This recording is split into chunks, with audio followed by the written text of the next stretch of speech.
Hi, by this video I start a new tutorial about basics of Python, but in more deep level. To follow this tutorial you have to install Python and the code editor. I would recommend Visual Studio Code because it has a nice integrated terminal. Nevertheless, I will use Atom editor. I wanted to make a practical tutorial, but it's not so easy task as I thought at the beginning, because to write some interesting program we have to know something about Python language, and until you grasp basic concepts of Python, learning of programming will be probably tedious and boring task. And the first thing I want to show you how to create and run Python scripts. First of all, any Python script is merely a text file which you can edit in absolutely any editor you like, even in Windows Notepad. All Python scripts have a py extension. I want to create a new Python script. Hello world.py. Python scripts that's files with the py extension are called modules. Let's write in it something like n equals to 1.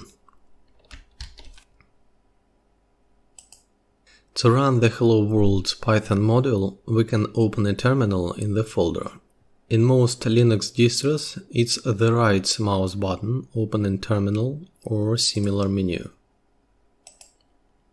I input Python and then I specify the name of the script. Hello. I am pressing Tab key to autocomplete the name and hit enter.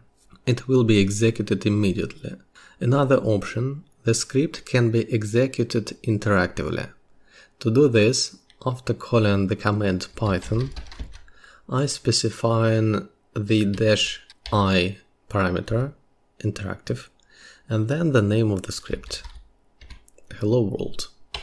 The script will be executed and the Python interpreter will open. All objects that you created, all functions and variables will be loaded into memory and you can work with them interactively. For example, I input n and press enter. And I got the 1, because I defined the n in the Hello World py module. So, Ctrl Z to quit. So the first program by tradition is Hello World that should print the Hello World phrase. Let's do it. I call here the print function, parentheses, and as an argument I pass into it the Hello World phrase between quotes, double or single. And save it. Then let's run the script. And we got the Hello World phrase. Okay, starting with the next video, we'll begin to explore it step by step. So if you like the video, please leave a like and subscribe to the channel. Thanks for watching.